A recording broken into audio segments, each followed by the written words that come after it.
Bonjour Anton Paprika. Bonjour. Merci d'avoir accepté cette petite interview. Vous êtes poète invité au festival de cette version édition 2022. Est-ce que vous pouvez nous présenter un petit peu? Mais je suis venu d'Albanie. Je me sens privilégié d'être présent dans cette grande rencontre des voix ou grand concert des voix de la poésie méditerranéenne, parmi lesquels fait part aussi la poésie albanaise et aussi la poésie turque et d'autres poésies. Quand vous avez commencé à écrire? Vous avez commencé à écrire quand? La poésie. La poésie. Depuis l'enfance, dans le village où je suis né et où j'ai grandi, la poésie orale circulait autour de moi. Et je me suis imprégné par elle. Elle est incrustée en moi. Elle m'a poursuivi toute ma vie. Elle a été une accompagnatrice indéfectible, une consolatrice aussi pour faire face aux adversités de la vie. Et moi aussi, j'ai tenté de lui donner le meilleur de moi, en étant à son service. Premier poème, premier recueil publié, c'était quand? Le premier recueil que je suis arrivé à publier en 1971. Mon premier recueil s'intitulait Ma voix. Instinctivement, j'ai tenté d'avoir ma voix dans ce grand concert des poètes de mon pays et ailleurs. Et je pense que c'est le but de chaque auteur d'avoir sa voix, son individualité. Parce que seulement en cette manière, il peut apporter quelque chose d'original, de nouvel. Quels auteurs vous ont marqué, vous ont inspiré? Dans diverses périodes de ma vie, m'ont inspiré, m'ont influencé des poètes majeurs que je les adorais, que je les lisais continuellement. Parmi eux a été aussi un grand poète turc, Nazım Hikmet, traduit en Albanie dans les années 60. Une deuxième anthologie de personnelle de ce poète a été publiée dans les années 80 par un poète et une personnalité de la culture albanaise, Besnik Mustafaï.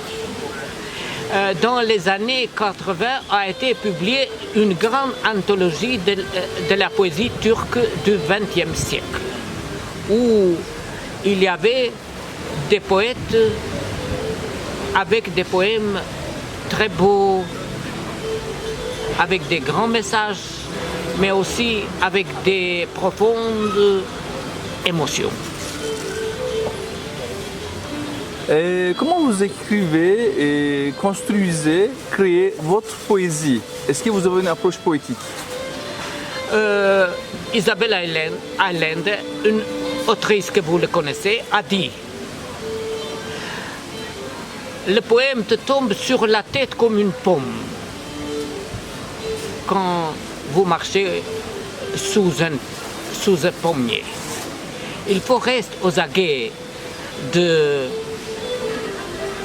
l'inspiration, de la venue du poème, mais peut-être est valable aussi l'approche de Supervielle qu'il dit qu'il faut partir vers le poème et le poème viendra vers vous.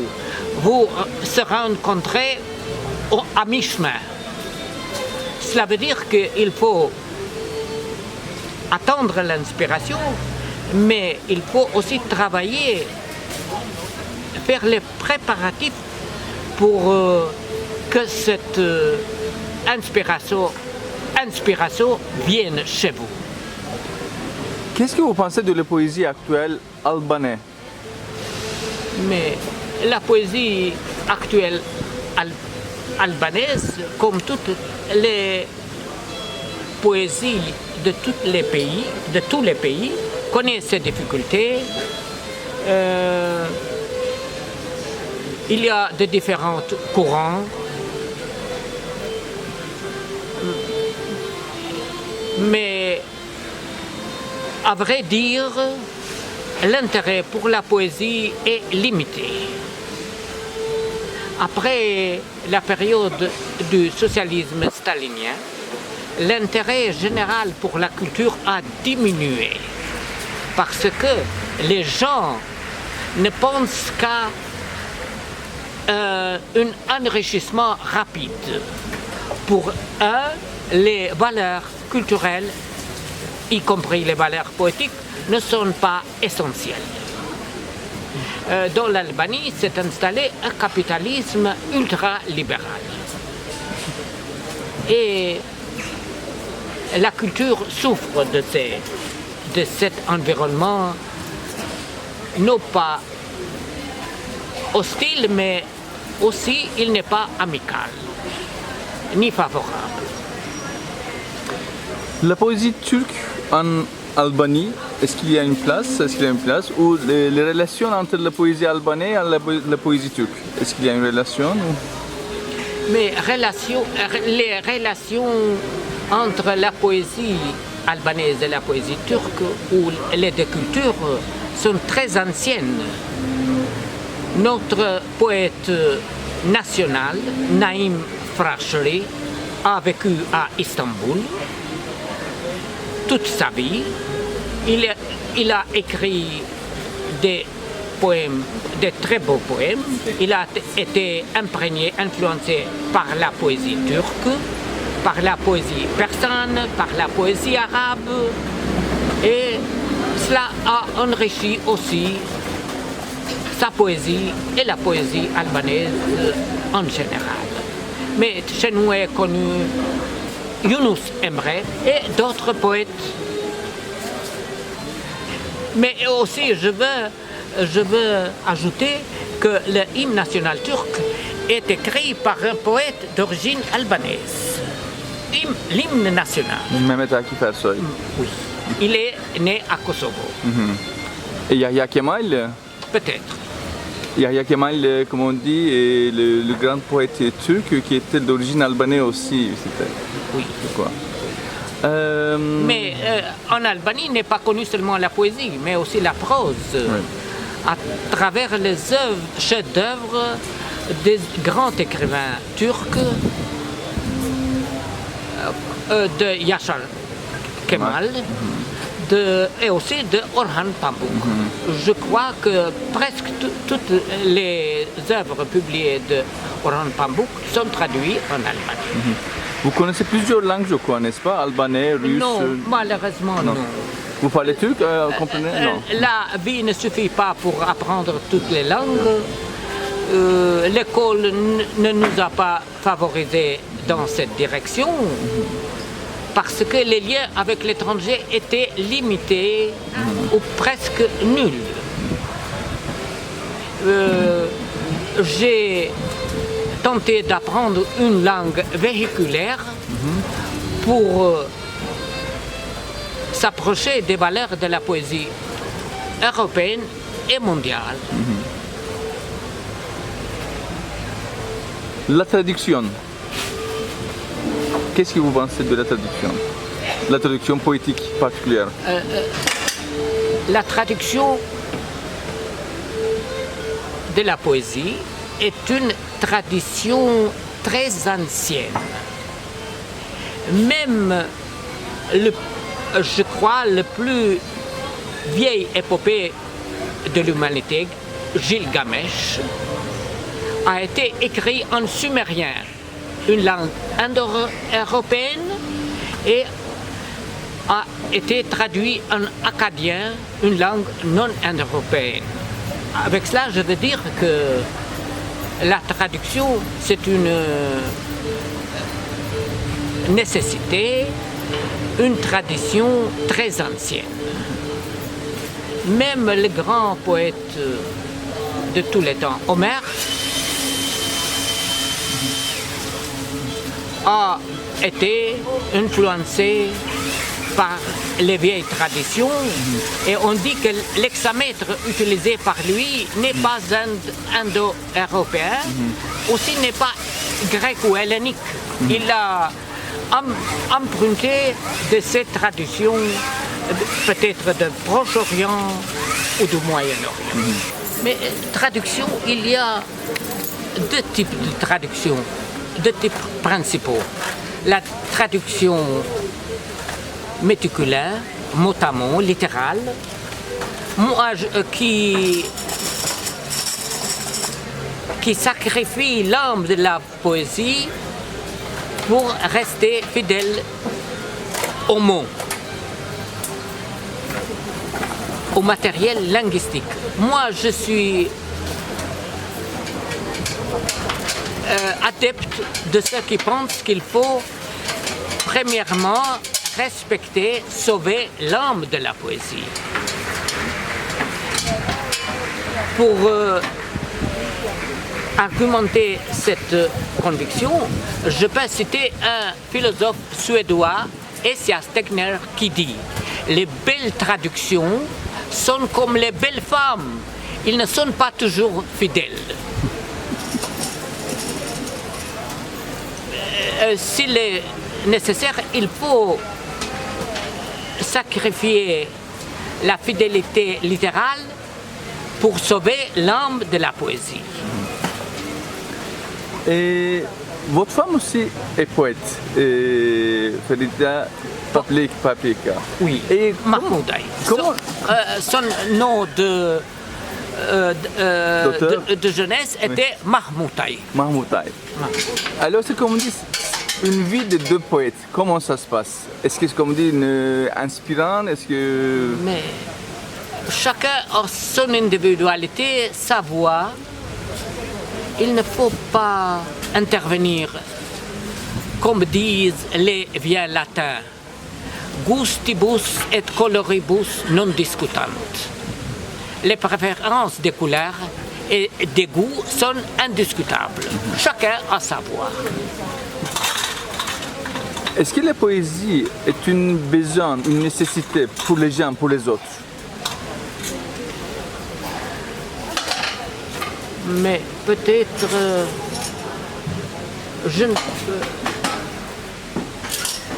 pour que un poète français, nobeliste, Saint John Perse a dit la poésie existait au temps où les hommes vivaient dans les cavernes.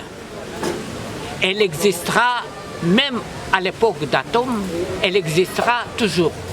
Parce que c'est un besoin intrinsèque de l'homme. Mais cela ne veut pas dire que tous les hommes veulent lire ou écouter de la poésie.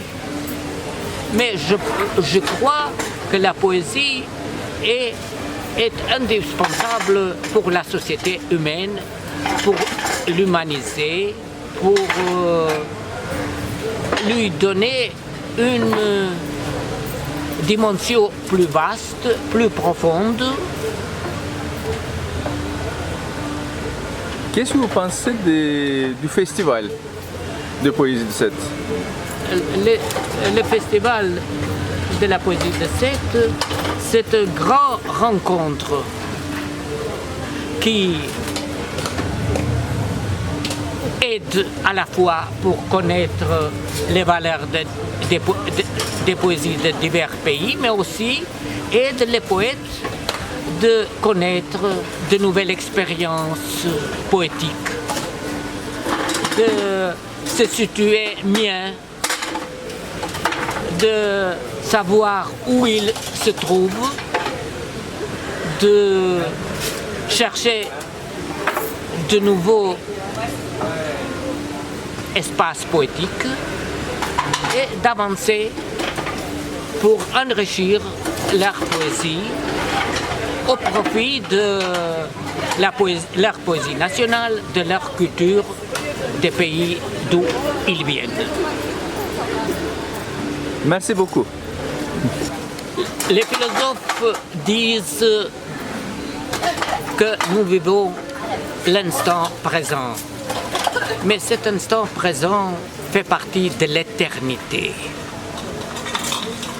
Nous sommes contemporains des habitants de nos jours, mais aussi des pierres formées par la poussière cosmique répandue dans l'univers depuis le Big Bang. Dans cet univers infini, l'homme est seul être capable d'une profonde sensibilité. Le poème que je vais lire est inspiré d'un fait réel. Quelque part, j'ai trouvé une pierre sur laquelle était dessiné un œil avec une pupille. Voici le texte. Një sy I gurt, në tryezën ku shkruaj, kam vënë një gur, ku gjendet një sy I ravizuar nga një trill I natyrës. Ky sy I gurt, pa qepalla pa qerpik, ditë natë rihapur, tërkohën më sheh ngultas. Ky sy I veçantë, nuk nje as trishtim as hare, as zhgënjim as mrekullim as dehje. Ky sy nuk vuan nga pagjumësia, nuk sheh ndonjë ëndër, asnjëherë nuk derdh një pikë loti, bebza e tij nuk zmadhohet kurrë nga prania një gruaje të bukur. Ky sy I gurt, I rrumbullakët si krateri I vulkanit që e ka sajuar, më vëren qysh nga zanafilla e tokës. Gjethem, sa herë që e ndesh, vështrimin e ngulmet të këtij syri të gurt, që më duket sikur është monokli I përjetësisë.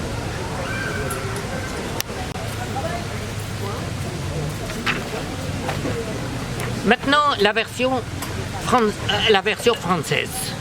Un œil de pierre. Sur ma table d'écriture, j'ai mis une pierre où se trouve un œil dessiné par un caprice de la nature. Cet œil de pierre, sans paupières ni cils, jour et nuit reste ouvert, il me fixe tout le temps.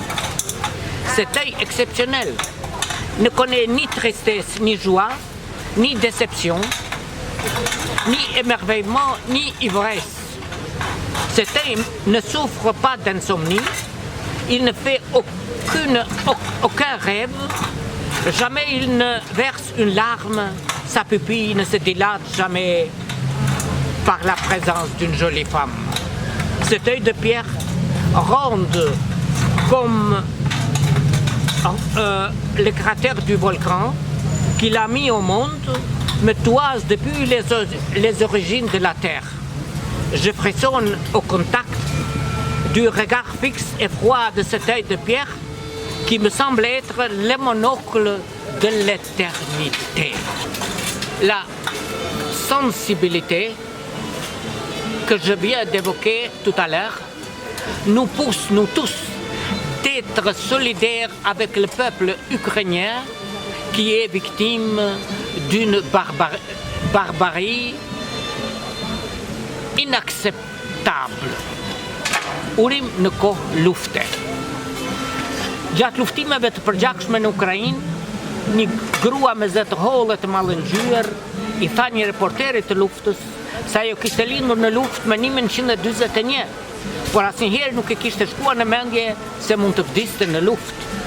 Fjalët tragjike të kësaj ukrainaseje më kujtuan poemën e një poeti hungarez ku flite për njerëzit që kishin lindur midis dy luftrave. Ashtu si ky poet, unë urova të vijë një kohë paqeje kur askush nuk do të lindë, nuk do të vdes më para luftës, as në mes të luftës, as pas luftës, as midis dy luftrave. Një kohë paqeje kur banorët e planetit tonë të vogël nuk do të gjejnë më në kujtesën e tyre kujtime për masakra dhe për qytetet bombarduara për të përshkruar këtë përbindës apokaliptik luftën.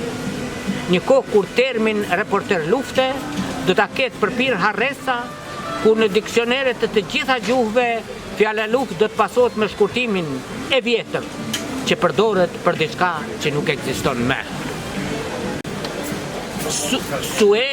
La version française. Souhait en temps de guerre. Au cours des combats sanglants en Ukraine, une femme à la voix fluette et émue a dit à un reporter de guerre qu'elle était née en guerre en 1941, mais qu'elle n'avait jamais imaginé qu'elle pourrait mourir en guerre. Les paroles tragiques de cette Ukrainienne m'ont rappelé le poème d'un poète hongrois où il s'agissait de personnes nées entre deux guerres. Comme ce poète, j'ai formulé le souhait qu'il vienne un temps de paix où personne ne naîtra et ne mourra plus avant la guerre, ni en pleine guerre, ni après la guerre, ni entre deux guerres.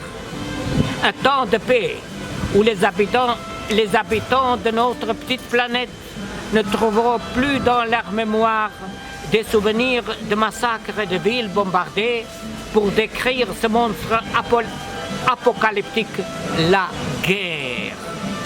Un temps où le terme reporter de guerre sera tombé en oubli, où dans les dictionnaires de toutes les langues, le mot guerre sera suivi par l'abréviation ancien qui s'applique à une chose qui n'existe plus. Teşekkür ederim. Merci beaucoup.